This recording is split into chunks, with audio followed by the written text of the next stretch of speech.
Ravite Wellness Center, one-stop permanent solution for chronic diseases with integrated treatment. నమస్తే అండి. నమస్తే. So అసలు ఆడపిల్లకి రక్షణ ఏది అంటే ఇది $1 మిలియన్ క్వశ్చన్. సో ఎక్కడ జరుగుతుంది తప్పు? విద్యాలయాల్లో అసలు భద్రత ఉందా లేదా? ఏం చెప్తారు దీని గురించి? $1 మిలియన్ క్వశ్చన్ ఇది. ఎంత ఘోరమైన సంఘటన చూసాం మనమైతే. అవును. ఇక్కడ ఒక విషయం లక్ష్మి, నేను ఒకటే చెప్తున్నాను, ఎప్పుడు కూడా నేను అనేది ఒకటే, ఎందుకు ప్రియా చౌదరి అరుస్తుంది అని అంటే మళ్ళీ ఎక్కువ మాట్లాడితే కరుస్తా కూడా.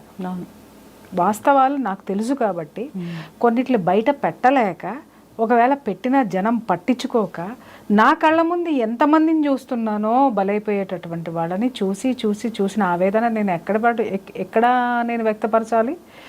ఎక్కడ వ్యక్తపరచాలి? జనం ముందే కదా. జనం ముందుగా ఎవరికి చెప్పాలి? గోడలకు చెప్పాలా నేను, లేకపోతే ఇంకెవరికైనా చెప్పాలా? సో ఇక్కడ విషయానికి వస్తే ఏంటి అని అంటే, ఈ విషయంలో తల్లిదండ్రులతో కూడా చాలా తప్పు ఉంది. తల్లిదండ్రులది ఉంది, అలాగే పిల్లలది కూడా తప్పు ఉంది. కారణం ఏంటంటే, విద్యాలయాల్లో సెక్యూరిటీ లేకపోవడానికి కారణం both sides of the coin. One side of the coin parents అయితే, other side of the coin పిల్లలు. ఎట్లా అని అడుగు. పేరెంట్స్ వాళ్ళు ఫస్ట్ పిల్లల విషయం తీసుకుందాం. పేరెంట్స్ ఎంతో కష్టపడి రూపాయి కూడబెట్టుకొని వాళ్ళు ఎన్నో త్యాగాలు చేసి, లేకపోతే వాళ్ళు అసలు పిల్లల కోసమే అని ఏది చేసైనా సరే సంపాదించి నా బిడ్డల్ని ఒక దారిలో పెట్టాలి అనుకొని ఆ సంపాదన పంపిస్తూ ఉంటే, ఈ పిల్లలు ఎక్కడికి వాళ్ళ ప్లేస్ని వదిలి ఎంత దూరమో, ఎక్కడ క్వాలిటీ ఎడ్యుకేషన్ ఉందో, లేకపోతే ఎక్కడ చదివితే మా పిల్లలకు ఒక మంచి కెరీర్ ఉంటుందో అని బిడ్డల్ని నమ్మి పంపిస్తున్నారు పేరెంట్స్. పంపిస్తున్నప్పుడు బిడ్డలు చేయాల్సిన పని ఏంటి?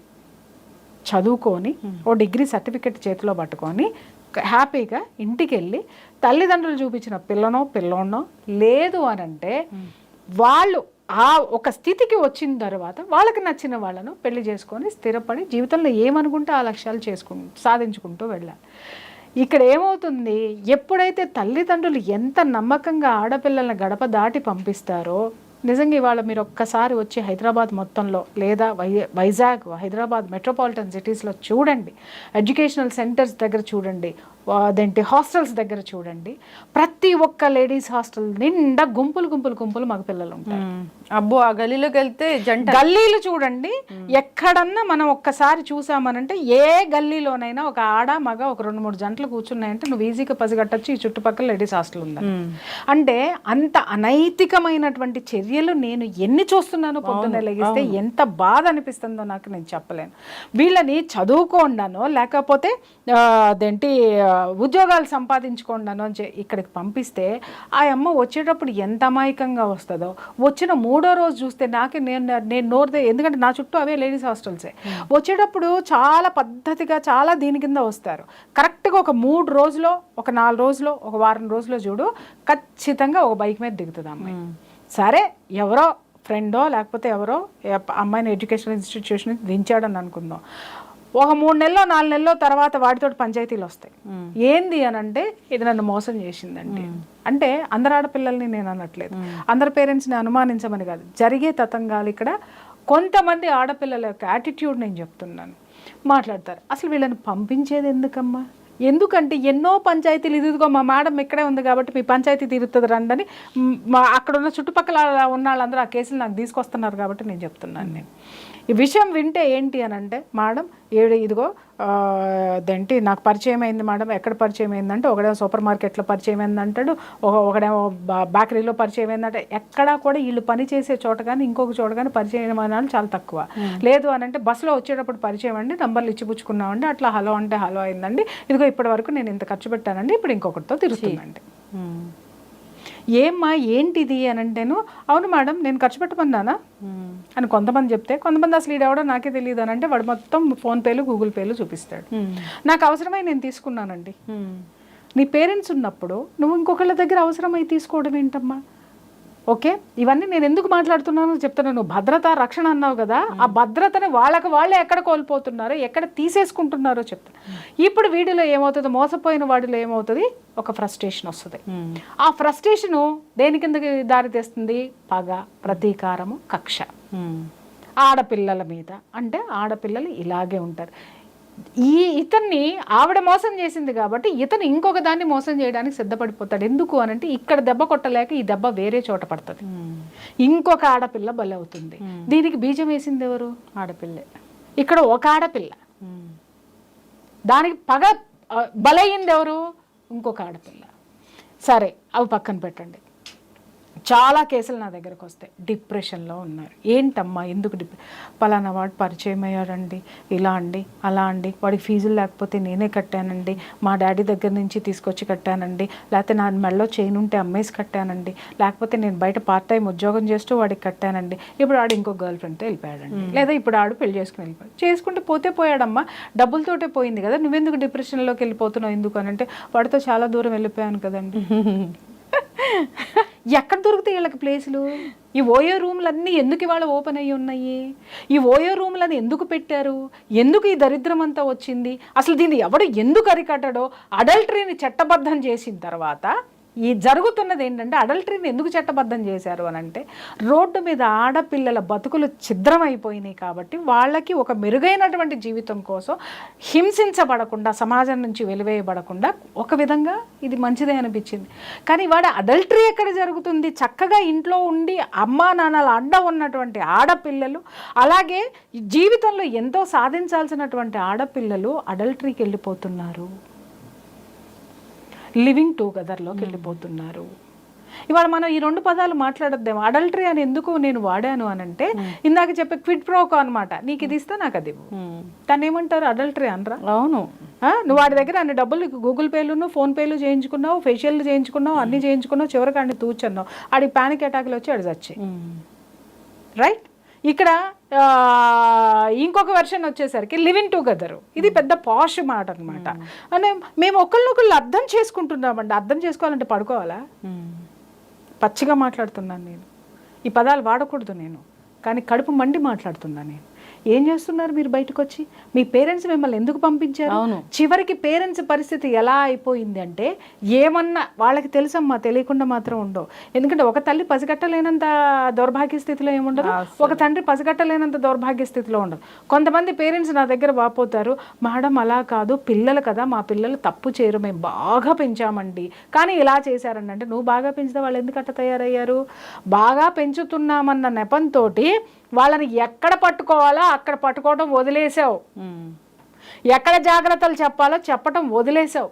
నీ అమితమైనటువంటి ఆ దిక్కుమాలినటువంటి ప్రేమతోటి నా పిల్లలు బాగా ఉండాలి అని చెప్పేసి అని నువ్వు ఒక చోట నుంచి ఒక చోటకి బతకడానికి వచ్చి, లేదా ఒక చోట నువ్వు బతుకు తెరువు కోసం సంపాదించిందంతా వాళ్ళ మీదే పెట్టి అతి ప్రేమతోటి వాళ్ళకి ఆ అలవిమాలిన స్వేచ్ఛను నువ్వు ఇచ్చి బయటికి పంపించావు.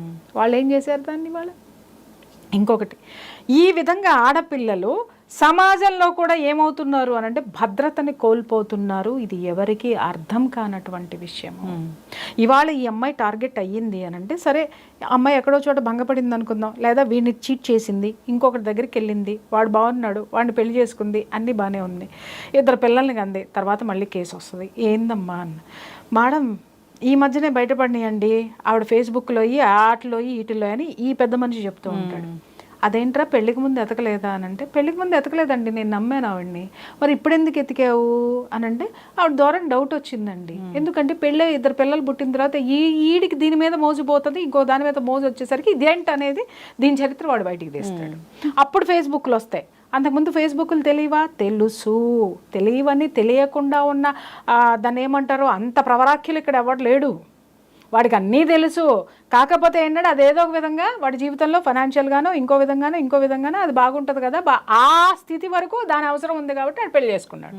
ఆ అవసరం తీరిపోయిన తర్వాత, లేకపోతే ఆ కుతి తీరిపోయిన తర్వాత ఏం తెలుస్తుంది అని అంటే, దాన్ని వదిలించుకోవాలంటే దాని గతంలోకి వెళ్ళాలి. ఎందుకంటే దాని గతం గురించి వీడికి మొత్తం తెలుసు. అక్కడ ఏమైంది? అక్కడ టార్గెట్ చేయబడింది ఎవరు? ఆడపిల్లే. అవును. ఇక్కడ చాలామంది మాట్లాడుతూ ఉంటారు, ఆడపిల్లలు మోసం చేస్తున్నారండి, మోసం. ఇక్కడ ఆడపిల్లలకు అర్థం కాని విషయం ఏంటంటే, మోసం చేసిన ఏ ఆడది మనశ్శాంతిగా లేదు. అది కూడా చెప్తాను నేను. ఎందుకనంటే ఏ నిమిషం నుంచి ఎటువైపు నుంచి ఎవడొస్తాడో అర్థం కాదు, ఏది ఫేస్ చేయాల్సి వస్తుందో అర్థం కాదు. ఒక తప్పును దాచిపుచ్చుకోవడానికి అబద్ధం చివరికి జీవితంలో తనకి తానే అబద్ధమై కూర్చున్నటువంటి ఆడపిల్లల సంఖ్య ఈరోజు ఎక్కువ ఉంది. ఇది ఆడపిల్లల వైపు ఉన్నటువంటిది. పేరెంట్స్ వైపుకి వచ్చి చూస్తే కొంతమంది ఆడపిల్లలు ఉన్నారు, పేరెంట్స్ గీసిన గీత దాటనటువంటి వాళ్ళు ఉన్నారు. అరే మా అమ్మ నాన్న మా కోసం ఇంత కష్టపడుతున్నారు, వీళ్ళ కోసం మేము చదవాలి, వీళ్ళు అనుకున్నది మేము సాధించాలి, లేదా మేము అనుకున్నది వాళ్ళు మా కోసం కష్టపడుతున్నారని బయటకు వస్తారు. బయటికి వచ్చిన తర్వాత కొంతమందికి బిడియం ఉంటుంది చాలా ఆడపిల్లల్లో. బయటకు వచ్చిన తర్వాత చదువుకునేటటువంటి ప్లేస్లోనో హాస్టల్స్లోనో లేకపోతే వీళ్ళు ఉండే చోట వీళ్ళు ఏ విధమైనటువంటి ఇబ్బందులకి గురైనా కూడా పేరెంట్స్కి నోరు విప్పి చెప్పరు. అవును, ఫ్రెండ్స్తో చెప్పుకుంటారు. ఫ్రెండ్స్ ఎక్కడ తీరుస్తారు? ఒకటి కాకపోతే ఇంకొకటి కాకపోతే ఇంకొకటి.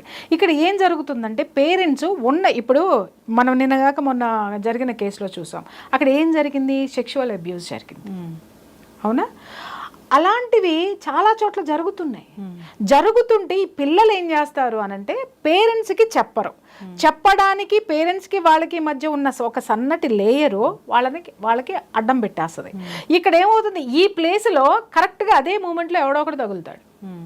వాళ్ళకి చెప్పుకుంటారు, అరే వీడు నా సీనియరు, లేకపోతే ప్రొఫెసరు, లేకపోతే ఇంకో దిక్కుమాలినాడు, ఇట్లా నన్ను ఇచ్చేస్తున్నాడు అని అంటే వీడు ఇమ్మీడియట్గా ఏం చేస్తాడంటే వాడి ఫ్రెండ్స్ తోట వాడికి తెలుసు దాన్ని అక్కడి నుంచి ఎలా తప్పించాలి. ఎందుకంటే వాడు మగాడే కదా, మగాడి బుద్ధి ఏంటో వాడికి అర్థమవుతుంది. కాబట్టి వాడు ఒకానొక ప్లేస్లో ఒకానొక సిచ్యుయేషన్లో వాడు హెల్ప్ చేస్తాడు. ఇంకంతే, వాడు ఎదవా చూడరు, వాడు ఎవడో చూడ్డం, వీడు నన్ను కాపాడేశాడు కాబట్టి వీడు నా హీరో నా జీవితంలో. తర్వాత ఇక్కడికి వచ్చేసరికి పేరెంట్స్ వెర్షన్కి వచ్చేసరికి ఇదేమన్నా పంచాయతీలు అయినాయి అనుకుందాం.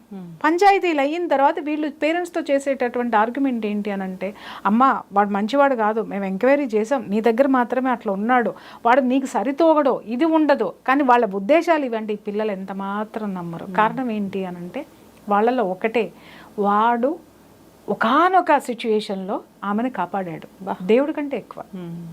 అతని గతం ఏంటో లేకపోతే అతను other side of the coin ఏంటో తెలీదు. ఎందుకంటే ఒక మంచితనం అనేది ఇక్కడ అమ్మాయి చూసింది.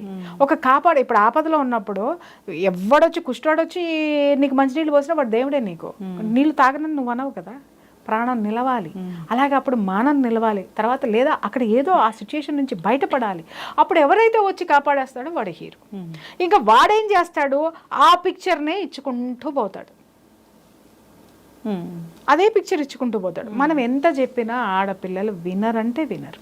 ఇక్కడ పేరెంట్స్ ఆలోచించాల్సినటువంటి విషయం ఏంటి అని అంటే, అరే ఏ సిచ్యుయేషన్లో వీళ్ళ పేరెంట్స్ తోటి ఏం ఆర్గ్యూ చేస్తారంటే, మీకేం తెలుసు, మేము మీతో చెప్పుకోలేనటువంటి విషయాలు చాలా ఉంటాయి.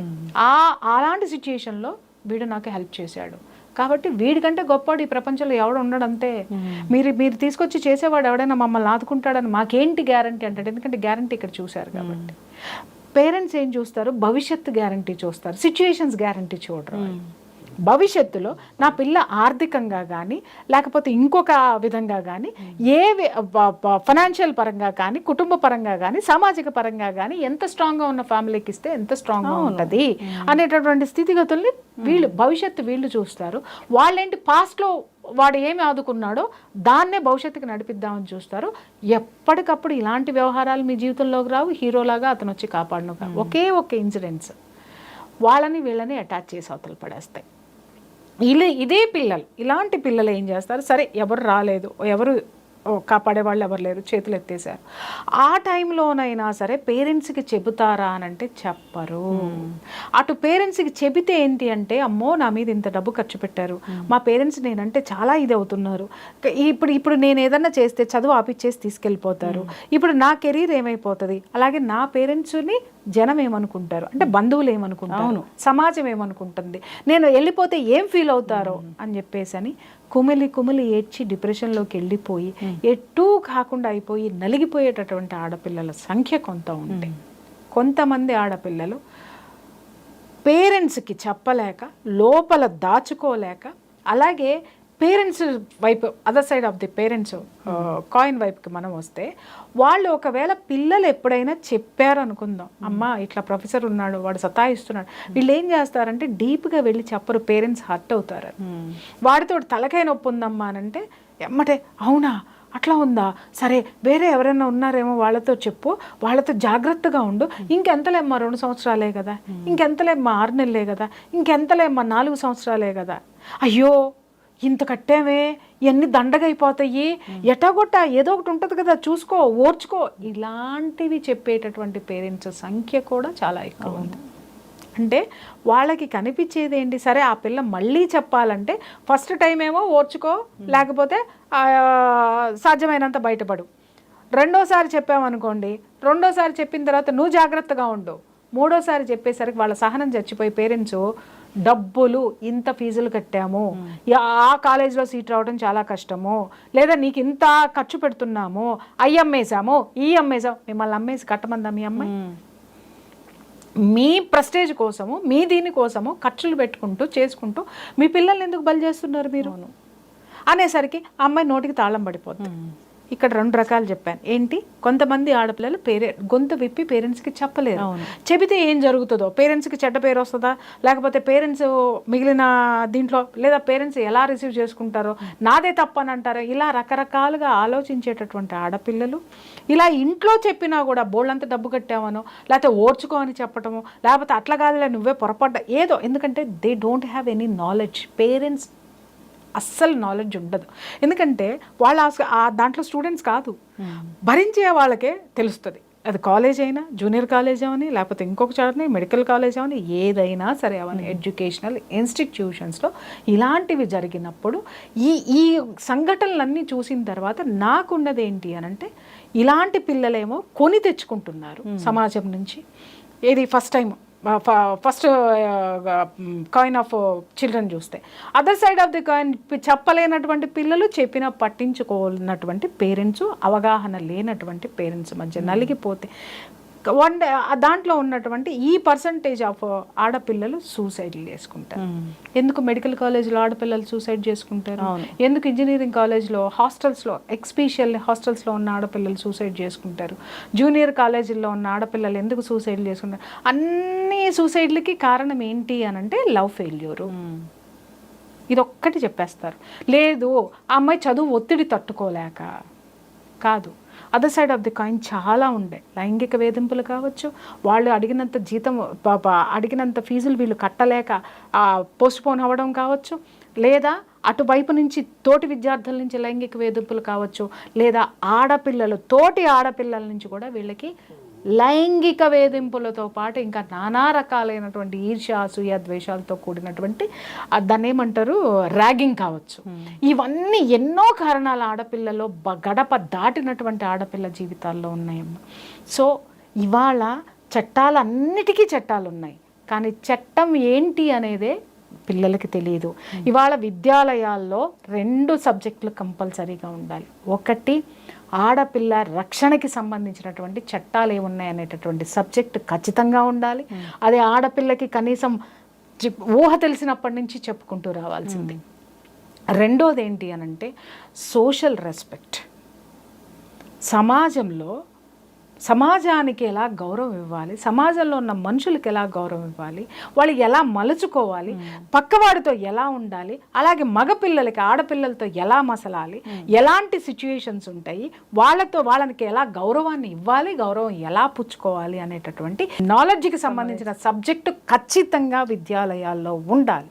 మగపిల్లల ఆడపిల్లల పట్ల రెస్పెక్ట్ ఉండాలి, సమాజం పట్ల రెస్పెక్ట్ ఉండాలి. అవి రేకే కదా ఈరోజు ఇవన్నీ జరుగుతున్నాయి. అలాగే ఆడపిల్లలకు కూడా ఉండాలి ఏంటంటే, ఆవిడకున్నటువంటి లాలో, ఆవిడకున్నటువంటి చట్టంలో ఆవిడకున్నటువంటి రక్షణ ఏముంది, ఆవిడకున్నటువంటి ప్రొటెక్షన్కి సంబంధించినటువంటి ఆ సెక్షన్స్ ఏమున్నాయి, వాటి పట్ల అవగాహన పూర్తిగా ఉండాలి.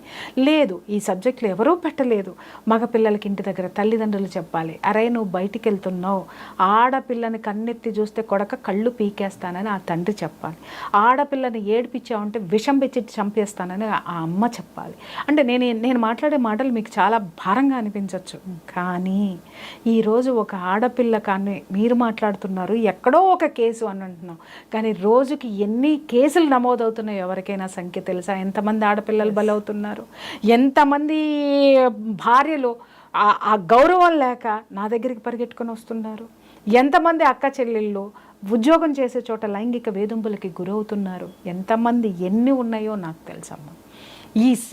అందుకే మాట్లాడుతున్నాను, అరే ఎవరు జోలికన్నా వెళ్ళామంటే సంపేస్తా అనేటటువంటి భయం ఎక్కడి నుంచి పుట్టాలి? ఇంటి నుంచే పుట్టాలి. అప్పుడు వాడేం చేస్తాడు, చిన్నప్పటి నుంచి ఒరే నాకు ఇంటికి వెళ్తే అన్నం దొరకదు, నాకు ఇంటికి వెళ్తే మా నాన్న బెల్ట్ తీస్తాడు, ఇంకేమన్నా ఎక్కువ చేస్తే మా అమ్మ ఆల్రెడీ నన్ను చంపేస్తానని వార్నింగ్ ఇచ్చింది, అమ్మో నా ఇంట్లో నాకు ప్లేస్ ఉండదు అనేటటువంటి ఫీలింగ్ని గనక మీరు ఒక మగపిల్లవాడిలో తీసుకురాగలిగితే ఈ తల్లిదండ్రులు మగపిల్లాడు అనగానే వీళ్ళ కొమ్ములు వచ్చేసినట్టు పెంచుతున్నారు ఇవాళ.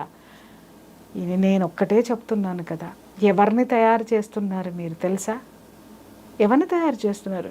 ఈ సమాజంలో ఒక హంతకుడిని తయారు చేస్తున్నారు, ఒక రేపిస్ట్ని తయారు చేస్తున్నారు, ఇంకా ఎక్కువ మాటల ఒక మర్డరర్ని తయారు చేస్తున్నారు మీరు. ఎస్, ఇవన్నీ కూడా నేను చెప్తున్నాను కదా, ఒక కారణం కాదు తల్లి. భద్రత ఏది ఉంది అంటే చట్టంలో ఎందుకు లేవు? చట్టం ఎవడన్నా చదివాడా? న్యాయశాస్త్రం ఎవడన్నా చదివాడా? ఆడపిల్లకు ఉన్నటువంటి రక్షణ ఏముంది? న్యాయస్థానాల్లో ఎలాంటి రక్షణలు ఉన్నాయి? ఈ సమాజంలో బ్రతకడానికి న్యాయస్థానం ఎలాంటి రక్షణ కల్పించింది? చట్టంలో ఏమున్నాయి? చదువుకున్నారా? ఏ పేరెంట్స్ అయినా పేరెంట్స్కి తెలియదు, పిల్లలకి తెలియదు, పక్కింటాడికి తెలియదు, బాస్కి తెలియదు, ఎవడికి తెలియదు, ఎవడ పని ఆడు చేసుకుంటూ పోతూ ఉన్నాడు. ఎస్, ఎప్పుడు మనం ఇట్లా వెనకమాల పడుతున్నామంటే మనకి ఏదో ఒక కేసు సంచలనమైనప్పుడు మాత్రమే దీని గురించి ఒక 10 నిమిషాలు మాట్లాడుకుని వదిలేస్తున్నాం. నిత్యం దీని మీద డిస్కషన్లు పెట్టేటటువంటి ఛానల్స్ ఎన్ని ఉన్నాయి? నిత్యం దీని మీద మాట్లాడేటటువంటి బాధ్యతాయుతమైనటువంటి వాళ్ళు ఉన్నారు, లేరని నేను అనట్లా, కానీ వాళ్ళ గొంతుకలు సరిపోవడం లేదే. కొందరైతే కంటెంట్ చేస్తారు, ఆడపిల్లల మీద నానా మాటలు అంటూ చేస్తారు, ఆడపిల్లల్ని నానా రకాలుగా అనిపిస్తూ చేస్తారు. అందాకెందుకమ్మా, నిన్న నిన్న నిన్న నిన్న కలకత్తాలో జరిగిన ఇష్యూ మీద ఒక్కసారి సోషల్ మీడియాలో కొంతమంది మగపిల్లలు పెట్టిన పోస్టులు చూడండి. ఒక్కొక్కడిది కత్తిరించి కుమ్మి వాళ్ళ అమ్మా నాన్న ముందే వాడి ముఖం మీద ఉమ్ము ఇయ్యాలన్నంత కసి వచ్చింది నాకైతే మాత్రం. అంటే ఒక్కొక్కడు ఎలాంటి కామెంట్స్ పెట్టాడో తెలుసా? ఒకడు పెట్టాడు, ఇది ఏమంత అందంగా ఉందని 10 మంది దీని వెనకమాల పడ్డ దీన్ని అంత ఇదిగా మానభంగం చేశారని ఒకడు పెట్టాడు. ఇంకొకడు అన్నాడు, ఇంకొకడు ఏం పోస్ట్ పెట్టాడో చెప్పమంటావా? అంటే నార్మల్గా ఉన్న ఆడదానమ్మడు కూడా ఇంతమంది పడింది, ఇలా చేస్తారా? ఇలాంటి మగాళ్ళు కూడా ఈ దేశంలో ఉన్నారా? అంత సంస్కారంగా పెంచారు తల్లిదండ్రులు. ఎంత సంస్కారవంతమైన తల్లిదండ్రులో చెప్తున్నాను. ఇవాళ నిజంగా బాధ్యతాయుతమైనటువంటి పేరెంట్స్ కనుక ఉంటే మీ పిల్లల ఇన్స్టాగ్రాములు, మీ పిల్లల ఫేస్బుక్లు ఓపెన్ చేసి చూడండి చాలు, ఆడపిల్లైనా మగపిల్లైనా వాళ్ళు ఎట్లాంటి వాళ్ళు అనేది అర్థమైపోతుంది. రేపు వాళ్ళ ఎదుగుదల ఎలాంటిది, వాళ్ళ మనస్తత్వం ఎలాంటిది, వాళ్ళు రేపొద్దున సమాజంలో మీకు ఎంత గొప్ప కీర్తి కిరీటాలు తీసుకొస్తున్నారో కూడా అర్థమవుతుంది. ఈ కామెంట్స్ పెట్టే వాళ్ళు నిజంగా ముందు పేరెంట్స్ బాధ్యతారాహిత్యంగా ఉన్నారు. ఎక్కడ పిల్లల్ని పెంచడంలో మాత్రమే కాదు, సమాజంలో జరిగేటటువంటి ఇలాంటి నేరాల్ని ప్రతిఘటించడంలో కూడా బాధ్యతారాహిత్యంగానే ఉన్నారు.